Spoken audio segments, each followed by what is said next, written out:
Hello everyone, zero point 0.5, if I was good enough on my editing, is currently being deployed onto the servers right now, which means it's a great time to talk about how game design works, the new Stormgates, what's going to happen with Celestials, what our illustrious guest had for breakfast. Maybe not that one, but I've got Kevin Monk Dong with me. He's the head of gameplay with 1v1. And actually, Kevin, before we get into your background and everything else, I think that is something to talk about here, because at one point you were the co-op guy, now you're the 1v1 guy, now you're just doing all the sorts of gameplay stuff. What exactly does Kevin Dong do at Frost Giant right now? I do a lot. I wear a lot of hats at Frost Giant. Hello, my name is Kevin Dom, by the way, otherwise known as Solid Monk. For breakfast today, I had a coffee and an avocado toast. But as far as what I do at Frost Giant, I oversee a lot of the design that happens on Frost Giant. So a lot of the 1v1, of course. I work on Team Mayhem, the team-based mode of Frost Giant. I work on a lot of technical things as well. Anything that involves manipulating the data editor, kind of implementation. I oversee a lot of implementation. I think when you work at smaller companies, you tend to wear a lot of hats. And that's kind of the position that I'm in right now, where I'm just kind of all over the place right now in terms of every part of the game. Gotcha. And then, so you're doing everything, Mm. trying everything, messing or building everything. But what was that journey for you? I know, like, you and I were on a StarCraft 2 team back in the day, briefly, a long time ago in the Choba Team League, which was fun. But what's that RTS journey for Kevin Dong? Yeah, I would say I've been an RTS fan all my life. One of my first games was Warcraft 2. Obviously, I played a lot of StarCraft 1 or StarCraft 1, and then I moved on to Warcraft 3. I think my journey has been started going off after graduating college doing a very traditional job, and then I realized, this is maybe not for me. So I quit my job. I joined this little company at the time, which was Team Liquid, which fans of RTS might have heard of. And from then, I became a I just did everything with Team Liquid as well, because we were a six-person company at the time. I wore a lot of hats there as well. I got into Hearthstone. I became a professional Hearthstone player, and like you, I became a professional Hearthstone commentator as well. And one thing led to another, but I wound up talking to some people at Blizzard who told me, "Hey, you have some great ideas. Like, why don't you come work for us?" So I got a job at Blizzard. I was the lead co-op designer, the lead PvE designer for StarCraft 2. I also worked on a lot of balance on StarCraft 2 at the time. And from then on, I went to move on to Frost Giant, working on Stormgate as part of my first new project, I would say. And at Frost Giant, like you've heard, I've done a lot of things, and I've been through a lot of journeys. I was on a StarCraft 2 team with you back in the day. I was on a StarCraft 2 team with a lot of people back in like 2010. I play. I have historically played pretty competitively. I was Grandmaster in Wings of Liberty, and I've topped like 2v2 ladders of various games. And team games are kind of like one of my passions. So that is the whole gist of what Kevin Dog is in the RTS scene. Wait, so are you trying to tell me that I get to blame you for the double Stargate meta back in 2021 or so? Yeah, you could. Yeah, you Okay, could blame me well, for anything you want. Actually, this has turned into a much more hostile interview. is what I'm hearing. But talking about this design process, because you came into StarCraft and you said, look, I'm the co-op guy, but that's an established IP. It's something you've been playing a long time. And now you're having to go and say, I want to make a new RTS. We're going to design it from the ground up. We're going to have to figure everything out. What has been the most difficult part of that design process? I think, and I'm gonna answer pretty honestly here. Hmm. I think there's different skill sets of uh, building up something that is established versus building up something new. I think one of the things that like we've struggled on traditionally at Frost Giant is kind of trying. There's different types of RTS audiences, and we have to manage how we appeal to each of these audiences. And at the same time, we want to try to make a cohesive game such that how the game works in one mode or in one faction even works somewhat similarly um, across the game, or even more similarly between one faction to the next. And I think you'll see a common theme throughout the interview of like, oh, this is like lessons that we've learned in the past, and these are how we're adapting to these lessons or the feedback that we've been getting from the audience.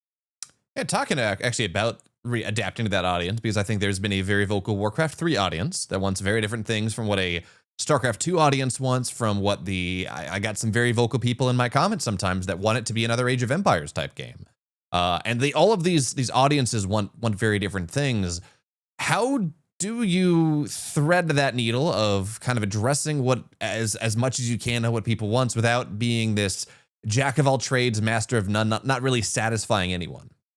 I think how we're currently approaching it is rather we are taking feedback from the audience, but at the end of the day, we are much more than before trying to make a game that we ourselves enjoy within the team. And I think that has been a guiding principle um, of how we design the game. Just as an example, one of the things that we have been really enjoying is the idea of instant gratification of things like you press a button and something happens and some exciting thing happens, especially. And a lot of our design philosophy that we've taken, especially in the last, I would say, 9 months or so, ever since the release of early access, has been trending towards that. And you can see that a lot with um, things that are not so public, such as Team Mayhem playtest, but also with the introduction of Stormgate. So I think that's a common Mhm. thread that we're going to or have been going towards in the past few months. Yeah, and you mentioned that in the December AMA where you were talking about how this revamp idea, which is like we want stuff to do more. Like we want all of our units to be units that do things in a more visceral way than you currently have. But talking about this design process, and especially the design process of the last, what are we, like 7-ish months, when you started to look at creep camps and replace them with Stormgates. Can you walk me through that new design process of going from, okay, creeps are maybe not working, we need to figure this out, to, oh, we're going to do Stormgates. That's how we're going to go forward into this game. Yeah, I would say that we've been wanting to look at creeps for a very long time. Um, but we have been we've been working on the most pressing things at any given time. Hmm. So just to give you a sense of timelines, we had been thinking about reworking creeps ever since like maybe like July of last year, for instance. And we finally got the time to start working on it in December. And we came up with, and how we approached this is we were like, what do we not like about creeps?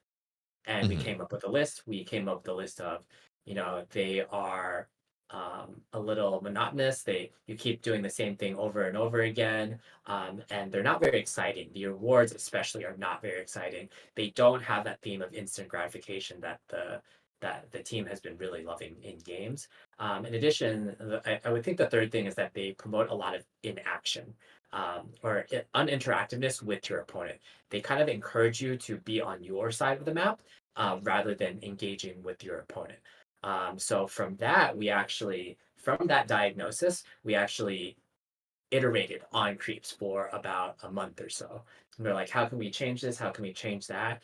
And we had a few like in some ways come to Jesus moments where we're like, we don't really think this is like we can imagine working on this for a couple of months, but we're like, this we think we can make this maybe 50% better, but we don't think we can eventually reach um, the excitement level that we truly want this feature to be or our role of creep camps. And we're not actually confident that like the game will like let's say I know there's been a common like voice in the community saying just get rid of creep camps, right? And from the trajectory that we are heading towards, we were not confident that our iteration would have gotten to a place where the game would have been better with the new creeps versus not having creeps at all. Hmm. At the same time, we we had a lot of other thoughts. Number one, we realized that mid-map objectives are a positive thing, and if designed well, um, they can bring a lot of excitement to the game. We also wanted something that really differentiates us from other RTSs that had come before us. Because I think right now, if you took the creeps out of or the storm gates out of Stormgate, it's an RTS very similar to that of StarCraft, for instance. It's very similar macro mechanics. It's very similar time to kill, very similar pacing, and we didn't want to be just that. So from that, from that point we were thinking, hey, like, what kind of mid-map objective can we put into the game that actually fulfills all this criteria, uh, that is not that doesn't all constantly take your attention 100% of the time, that gives you really exciting rewards, and that just gives you moments of excitement across every game. And we had a few iterations. Oh, and the final thing is, how do we tie it into the lore of Stormgate? I think one of the other criticisms of creeps, and one that I think internally we felt even more so than the external criticisms, is that the creeps didn't really feel like they tied into the world of Stormgate at all. So from then on, we began with our actually initial idea was that the Stormgates, well, there's be this mid-map objective that would periodically spawn randomly at any potential location on the map. That was like the first pitch, basically. And one thing that we wanted is, from kind of the beginning, I would say, is this element of RNG to make every game feel different. Now, I know one of the pitfalls, or one of my concerns about Stormgates, is like the traditional, especially StarCraft RTS audience um, is a little anti RNG, to put it in a nice way. And to go a little off topic, I'm actually pleasantly surprised by how people are receptive to like the RNG that is being proposed right now. Now, to get back on topic, um, yeah, we had this like, it was random RNG and you got these random rewards, but then it felt like players weren't in control of their fate in many ways. And we realized that would have been a pitfall. So I think the biggest innovation that we did was we brought this mechanic of, you get three choices and you pick one of those three choices, which is a mechanic that's been featured a lot in games, modern games in other genres. I think the first game um, that really popularized this was Hearthstone, if you're familiar with that, via the discover mechanic. Other games like TFT, which is like the biggest strategy game in the world right now by some metrics, it features this mechanic as well. And within both those respective communities, it is regarded as the best feature in that game, or the best feature is the wrong word, but the best mechanic in their respective games. In that, it is a form of RNG that gives the players control and makes every game feel different from one another. I think what a lot of devs have learned in the past couple of years is that if you just give people RNG, they feel like the course of the game has been taken from them. But if you give players a choice of three, and you give the player the agency to pick one of those three, they feel more in control. The RNG happens, and then the player can respond to that RNG. And in that way, it's what a lot of game developers feel like it's the best form of RNG. Um, Once we got to that point, I think there was actually a lot more iteration Hmm. after that point, but I think that was kind of like the turning point of like, oh, we can make this feel good. And I'd be happy to talk about like more about how the process developed, because it was actually like a pretty fun development experience. But that is the gist of how Stormgates were born. Gotcha. I have a bunch of questions about that one, but I'm going to start with, I guess, what I think is a simple one here is that, why three? Like, you have this, you take a Stormgate, you have three choices. Why not four? Why not five? Why not two? Why is three the happy medium? I think, to be quite honest, we actually never iterated Hmm. outside of three. And the primary reason is because, well, there's two reasons. Number one, other games have done it with three as like the primary choice. Hmm. Um, and I've thought about like why the number is three. And the first is that, like, if it's less than three, you just the only number really is two, otherwise you don't have Hmm. a choice. It feels like um it is too linear of a decision. And then when you get up to, I think four might be possible, to be honest, but once you get up to higher numbers, I think it you force the player to actually read all those options, and especially in an Yeah. RTS, um, it is difficult to read all the options, consider all the options, and pick one of these choices. In Hearthstone, for example, it is a turn-based game in some ways. Yes, there is like a speed element in which you have like 30 seconds to finish your turn. But it is essentially a turn-based game in which like you can read all those options. And even in TFT, team fight tactics, of course, there's also a turn-based element. It's a little faster than Hearthstone, but you still can have the time to read all your options. Yeah, and even like I play a lot of Dota, and they have a similar mechanic with neutral items where you get 4, not 3, but one of them is the one you previously had. But that is like an infinite time span of when once you unlock it, you get to choose kind of as long as you would like, and there's downtime, right? There's not really, especially in this mechanic, as far as I can tell, I don't think there's going to be a lot of downtime when you can kind of sit and consider, just with how RTS games work. So yeah, that makes sense. Um, Talking about this system that you talked about, this long development process, were there any ideas, or what were the ideas that were left on the cutting room floor that were like, oh, this is really interesting, this could be cool, but we're not confident that it fits in Stormgate, or we're not confident it's gonna be quite good enough, or XYZ reason it didn't end up being that final solution? Actually, I'm sorry, I'm gonna narrow you down a little bit. What was your favorite of those ideas that was left on the cutting room floor that didn't quite make it in this version? We had a lot of. So I'll tell you about some like bad Okay, ideas. that works too. Maybe not some of my favorites, but What was the so worst idea? the worst, I think some of the types of ideas that we cut pretty quickly, I think after the first playtest actually, Hmm. were the ones that gave you passive buffs, because they ran into a similar problem with creeps in the creep rewards, in which you got this passive buff that you had, but there's no way to tell that you had the buff. Hmm. There's no way for your opponent to tell that you had this buff. Like, for example, all units deal 10% more damage, or your units construct faster.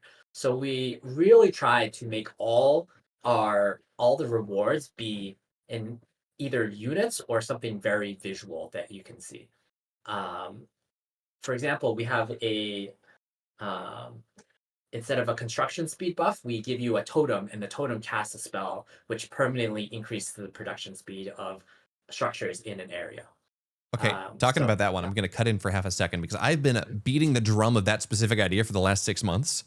Can I take credit for that one, or was that independent?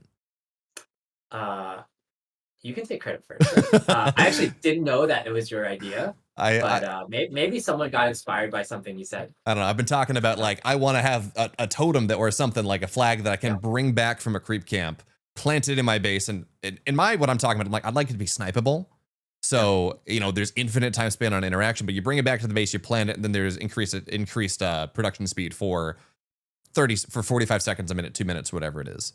yeah. And you can go back and check the VODs on that. I promise you. Okay, I believe you. I believe you. But anyway, Um, sorry. Go ahead. I'm like, I got something. yeah, and I would say like there's two types of things. Hmm. So there's two types of there's examples of rewards that we cut, Hmm. and there's examples of mechanics that we cut, and there's also examples of mechanics that we think we might want to include in the future, Hmm. and examples of rewards we might want to include in the future. I think this iteration of Stormgate that you're seeing right now is in many ways version 1.0. Number one, we know the balance is going to be super out of whack Yeah. because like Yeah. it's the play rate of each of the rewards is like so low in each of our individual games, because there's like a choice of these, and we're not going to be able to test all of them, such that like we know something is going to be wildly overpowered that we didn't consider or were playtesting enough.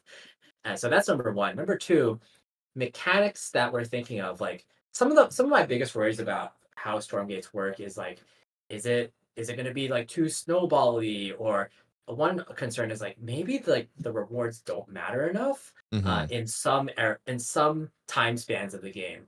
Like right now, I'm thinking like, is it actually a viable strategy to not contest the first reward?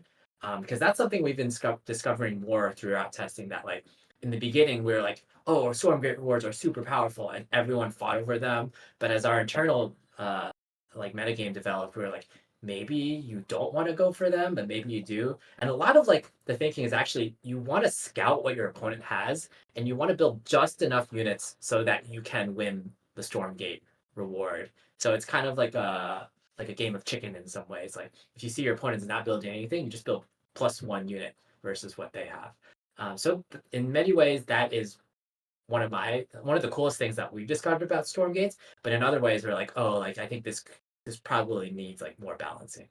Um, yeah. Another thing is like the RNG aspect. Yes, I really am confident in the choose one of three mechanic, but the positioning at where the Stormgates spawn, I think that could use some iteration. For example, right now they are totally random, in the sense that they spawn in one of 5 positions, and those 5 positions are technically equidistant from both players' mains. But one of them might just spawn near one of your opponent's expansions, and they would have an advantage.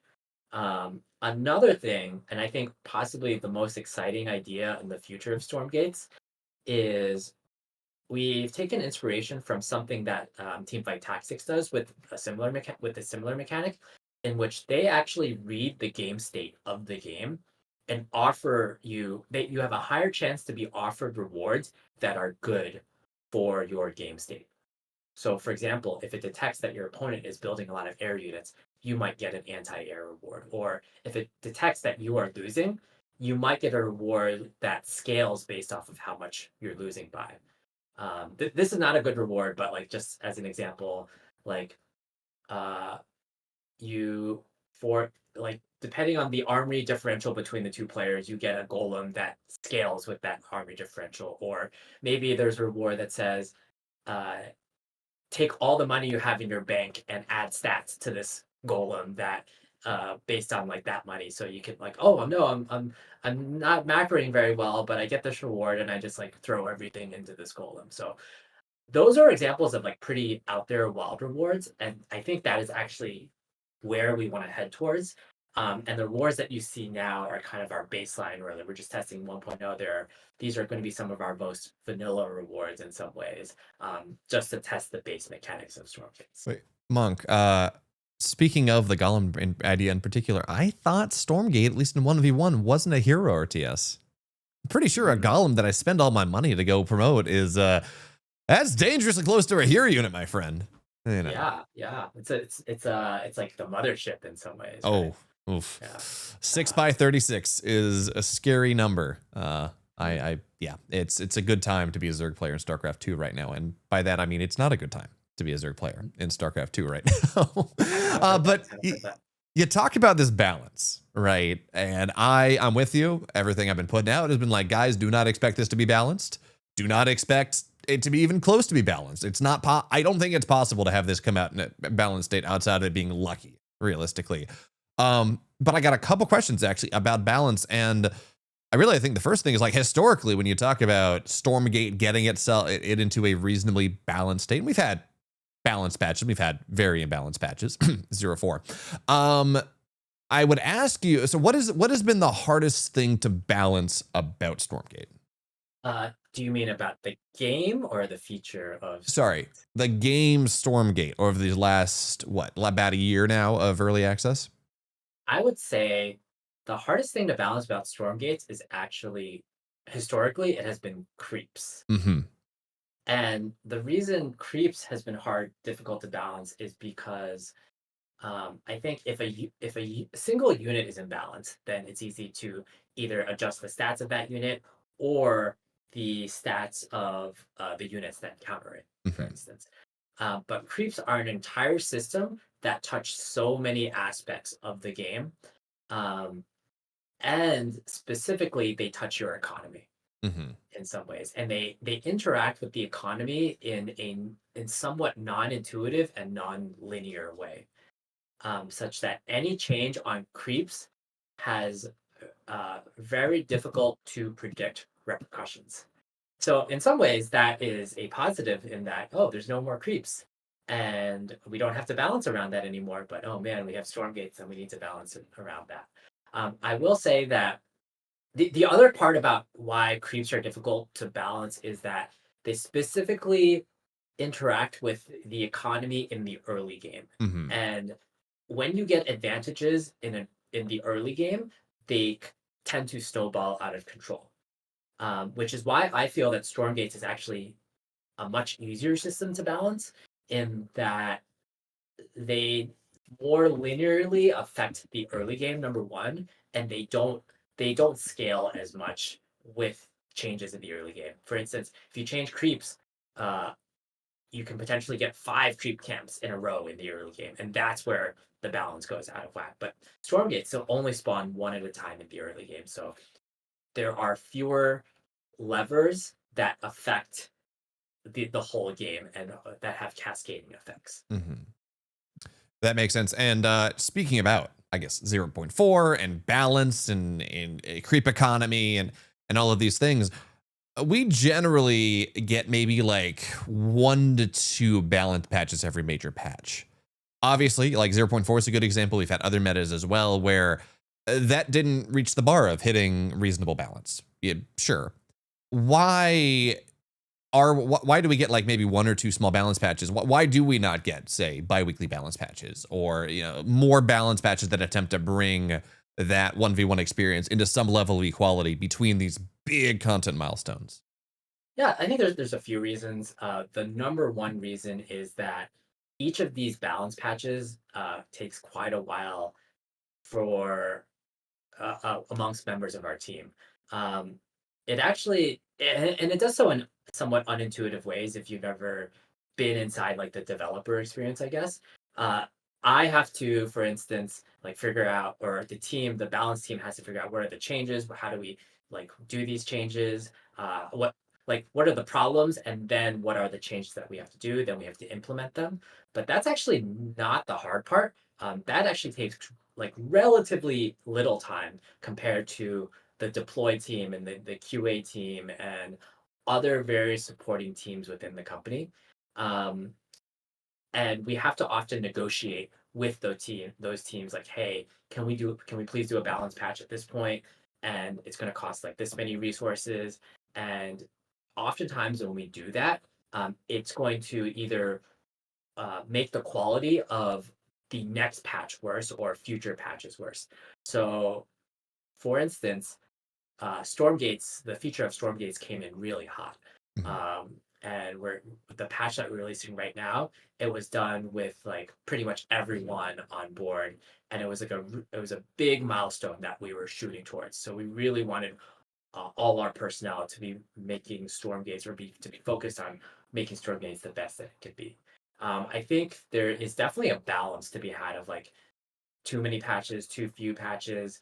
And I think we're still working on that balance, but I think we're heading towards a place where we are trying to do at least one major hotfix after Mhm. every patch, especially when we know it's going to be obviously broken. Like, for example, the Stormgates patch that's coming up right up is very obviously going to be broken.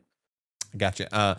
Okay, I do have a follow up to this, but more importantly, Monk, between the two of us, between you and I, what do I need to be playing on patch day to shoot up to 2K plus?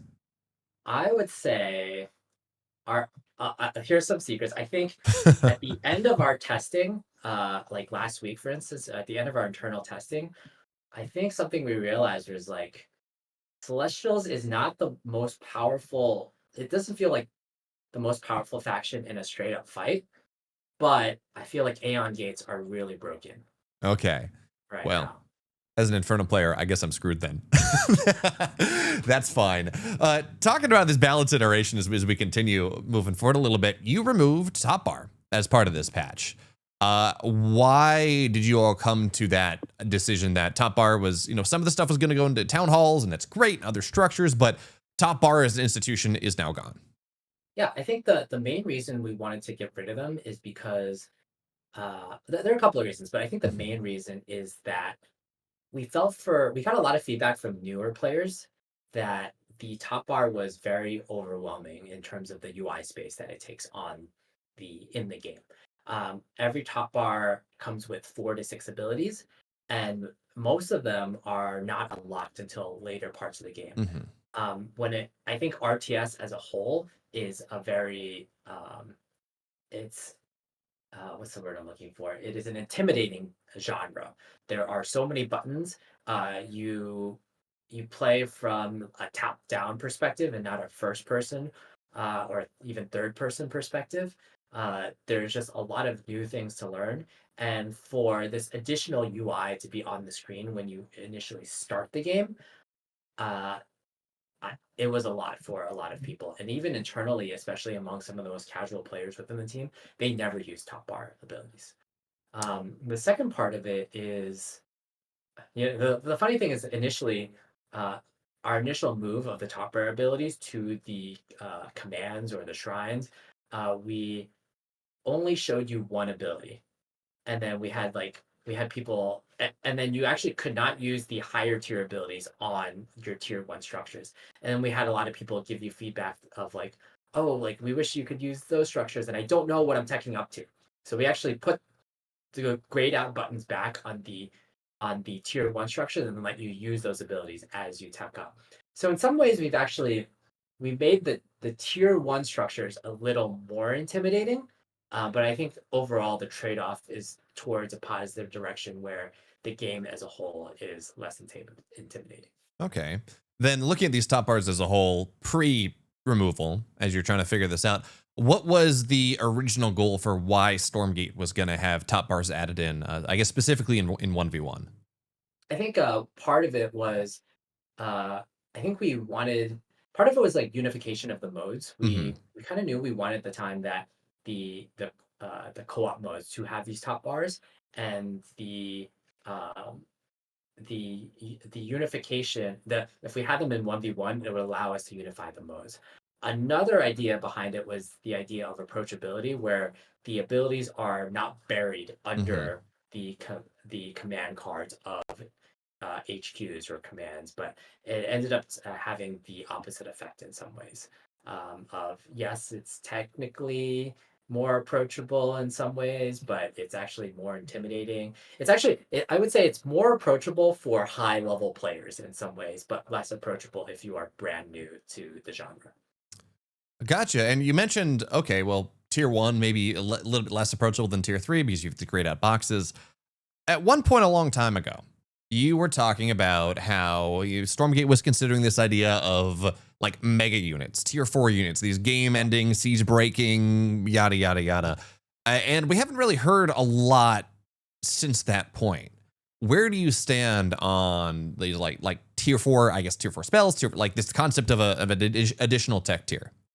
Yeah, so I think that's still in the back of our heads. How Hmm. we've approached development in the past few months or so is we wanted to rework core systems Okay. of so that we have a stronger foundation to build on top of before we expand into those like crazy tier four ideas. So some examples of things that we've been doing in the past few months, I'm sure as you know, Infernal reworks, Hmm. a lot of art reworks along with mechanical reworks, the removing the whole creep system and replacing it with Stormgates. And in the future, in the very near future, we'll be tackling celestial reworks. So that's kind of how we've shifted our priorities of doing more foundational work versus expanding what we have. Gotcha. And then talking about these faction reworks and changing how everything happens, it's been a long time since we've had a new unit in Stormgate. Now, like ignoring maybe potential name rechanges and art, and changes in art, but like a new unit because we are lacking tier three units, tier two units, maybe even some tier one units, depending on who you talk to. When are we going to get the roster rounded out?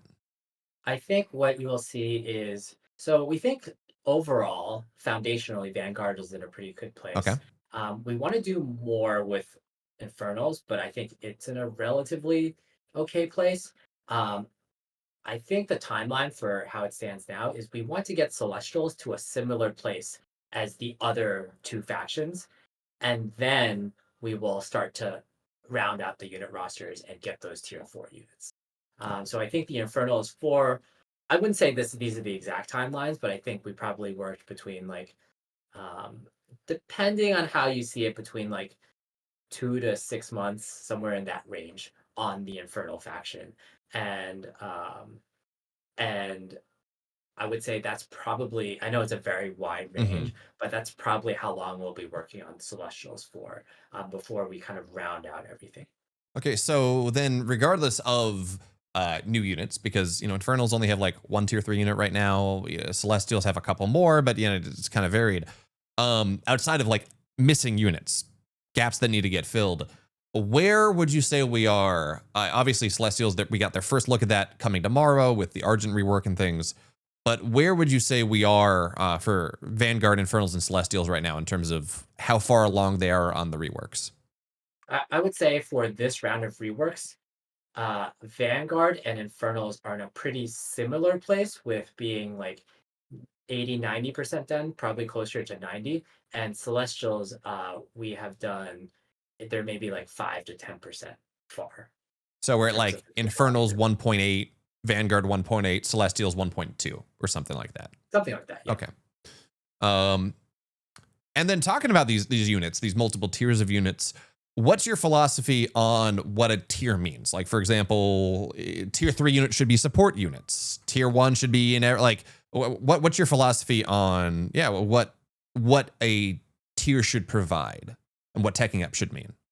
Gotcha. I think tier one units in my mind are the basic core units that you Hmm. have, and I imagine they would be useful throughout the game. They are multi-purpose, and you can mass them if you want in order to win a game. Maybe not the most efficient, but they're going to have fairly basic abilities, not too many fancy spells, and you can a move them and mass them pretty easily. Hmm. Now, tier two is kind of the flavoring that you get, and they're going to be the either the units that are what I consider more pointy. They are harder counters to other units, or they're the support units that can support your tier one units. And in terms of tier three units, I would say those are kind of fantasy wise the end game units. And unless you have a very specific counter to those end game units, they can pretty easily win the game.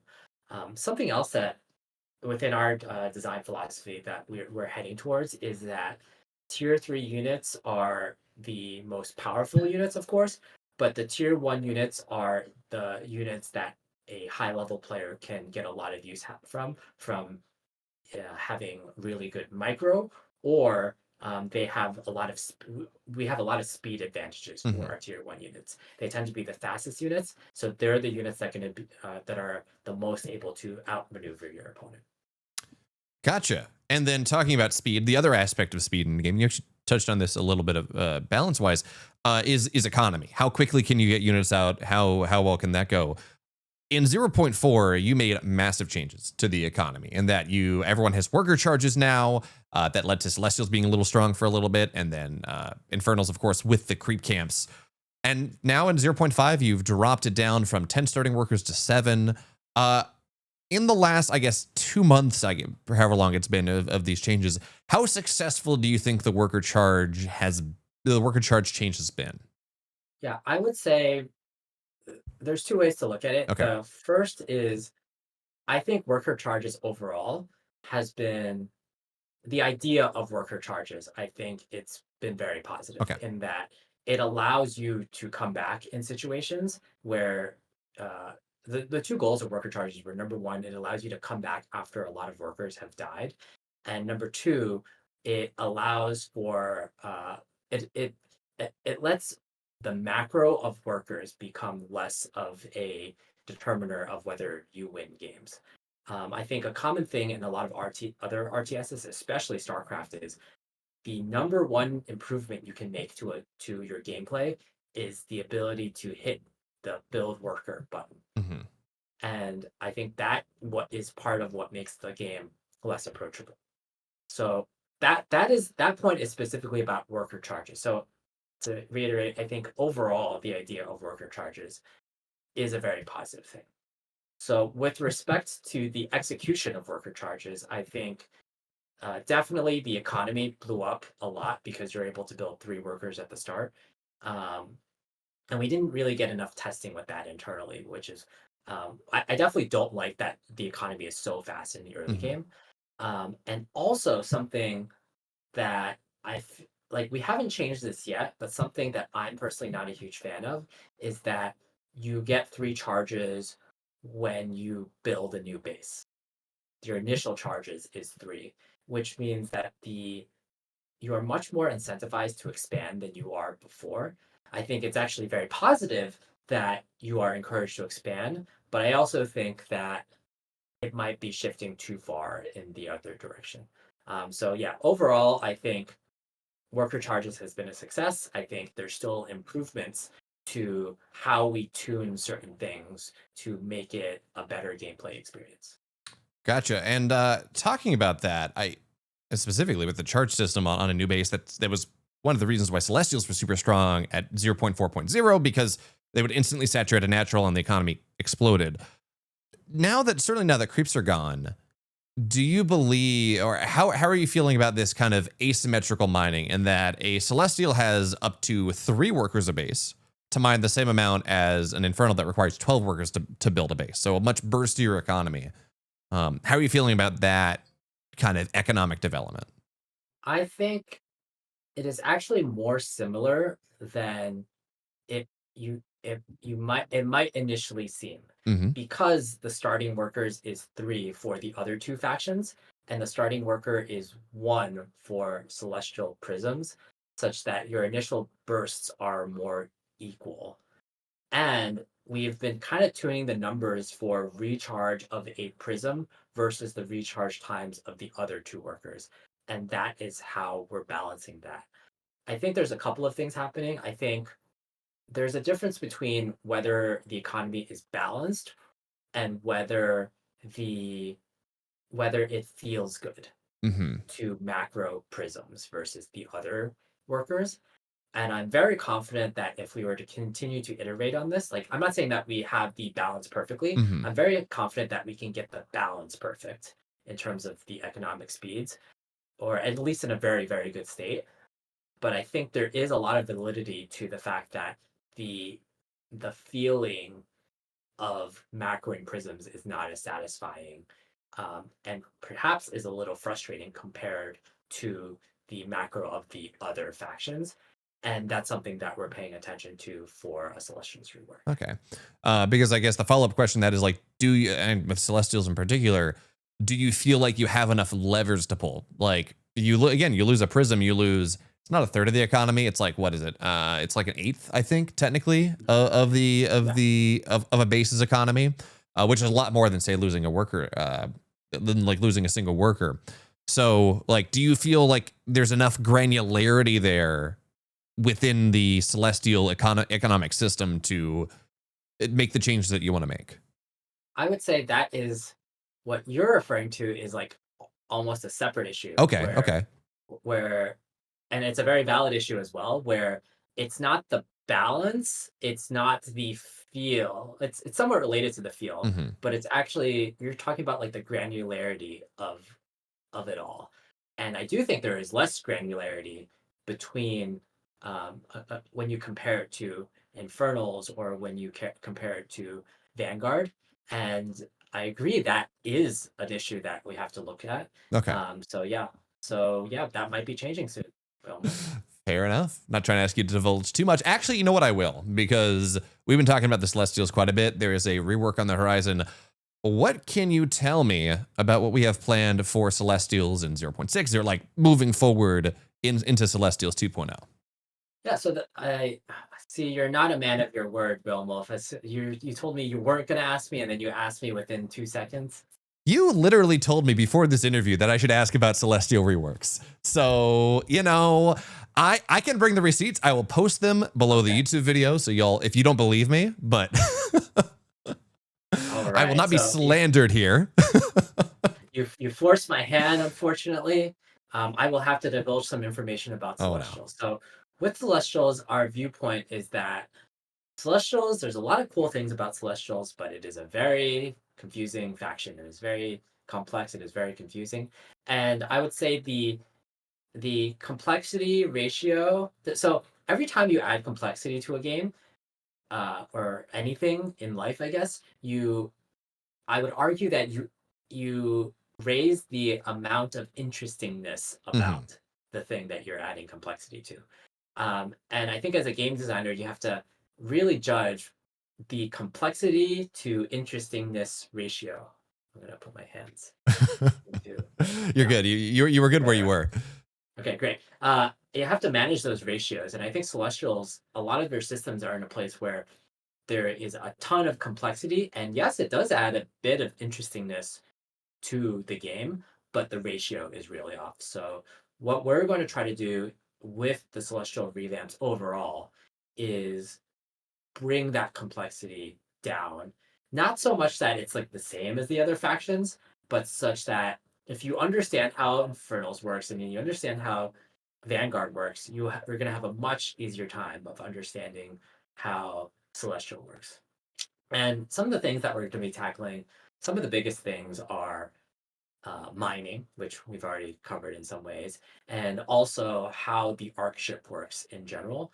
I think the arc ship throughout its entire history has just been, it's seen a lot. It's it does so many things. It's been burdened with like, oh, you have to do this job and that job and this job, and we just needed to commit to a career and be really good at that single thing that it does. So we're going to simplify a lot of those mechanics as well as things such as power, such as just like the random things that um, that exist as celestials, and we're going to bring them down. And how we're going to approach. I want to talk about like the timeline at which we're doing this at. I think our initial first step is going to be to simplify those mechanics, and that's what you will see in the next patch. And from then on, we will build on top of that. So it's kind of like we're breaking the bones of Celestials in many ways and rebuilding from the ground up. Wow, that's grim. Or at least I don't know, overly violent. But talking about making things a little bit more simplified, because pardon me, tell me I'm wrong here if I am, Mhm. but it seems like we're getting a little bit of that. Again, the Argents are being reworked in 0.5. But I look at the new Argent mechanics where you have this one big 300% shot, and then you have to fire 20, like roughly 22 more shots, Yeah. less if you take damage. But then it also the damage, the energy per damage multiplier, suddenly you're getting like it's like 9 energy or something if you fire a 300% shot. Like that is, to me, that is a lot more complicated than just I have an empowered shot. When I Yeah. run out of energy, I don't have an empowered shot. So how does that jive? Yeah. So two things there. Number one, for the Argent specifically, it might seem out of place in this current patch. Okay. We are beta testing a few things in this patch. Um, and I agree it is a little more complex.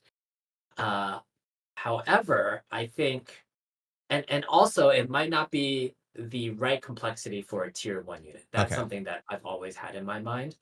However, I will say, in terms of complexity, I think it is more acceptable that the complexity is on individual units rather than systems as Okay. a whole. Okay. Okay. And the reduction in complexity, at least initially, is going to be on systems as a whole. With the Argent in particular, we are actually very open to changing how that works, and this is kind of just like a test on how this unit feels with new mechanics. So talking about that Argent, what is the, I guess, the idea behind this reworked Argent? Gotcha. The idea behind the reworked Argent is so number one, there's two parts to it. Number Mhm. one, we kind of talked about the idea that tier one units have more mobility Yeah. than their tier two or three counterparts. And the idea, and with this new like rocket charge ability that we've added on, it's kind of leading into that you can out micro your opponent or like outmaneuver your opponent with this new ability. The second part is like Argents felt a little boring, so we wanted to give it like something interesting to do. And movement is like a really, it's very visceral, Hmm. and it gives it something cool to do. The second part of it was the old mechanic that Argents had felt more like a it felt more like a curse than a Okay. bonus.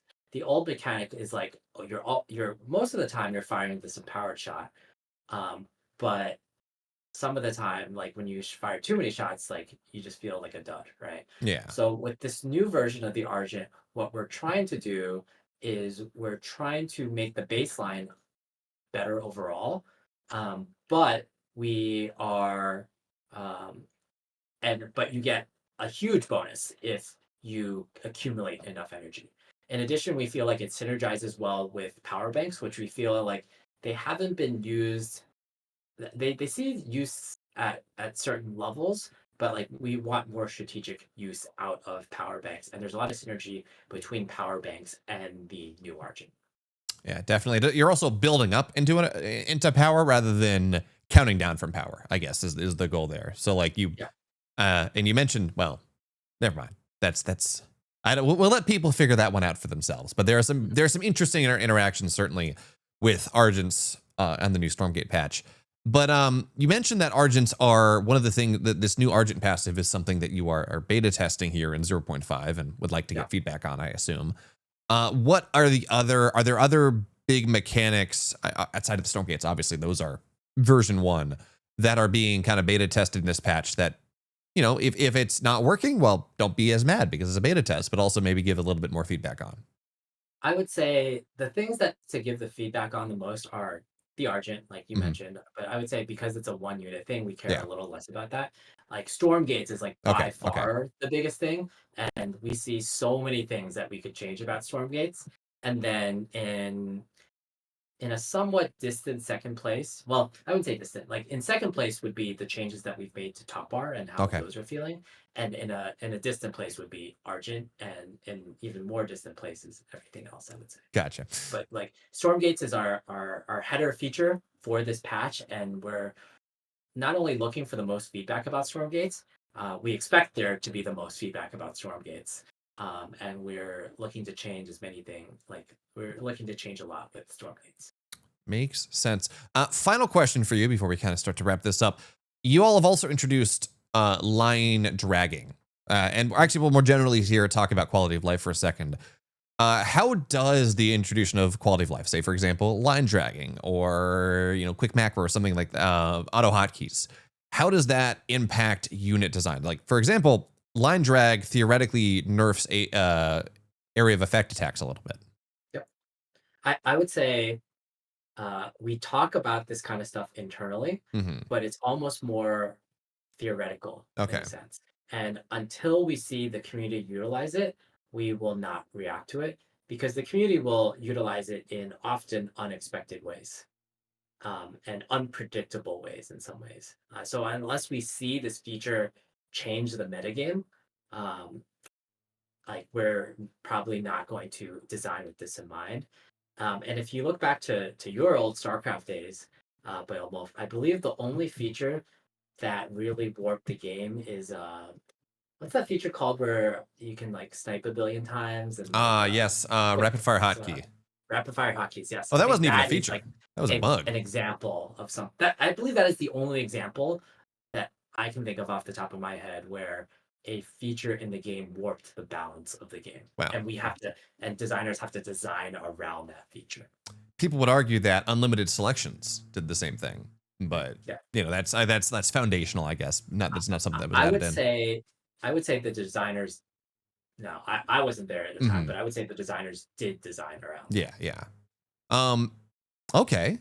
Well, this has been fantastic. But Monk, I said one final question. We're gonna abbreviate that a second. Is there anything about this patch, the new mechanics, the process of developing them that we haven't talked about that you were like, I really want to talk to Beo about this, and I didn't get a chance? No, BeoWulf, you did such a good job of asking these questions and coming up with follow-up questions. And I especially loved all the transitions, the very smooth transitions that you did from question to question today that I have no further additional comments. Now that I have been successfully glazed, it works out. Kevin, thank you so much for joining me on this adventure. I think this was honestly, it's awesome that you went so deep into a lot of these topics. Really, I think people are going to get a lot out of this. So if you like what Kevin does, he's Kevin Dong. He's Solid Monk on Twitter. He is also on Frost Giant. You can ping him on the Frost Giant Discord and tell him he's awesome. Actually, don't do that. That's bad. That's against the Discord rules. Thank you so much for joining us, Kevin. And yeah, it's been a good one. Thank you.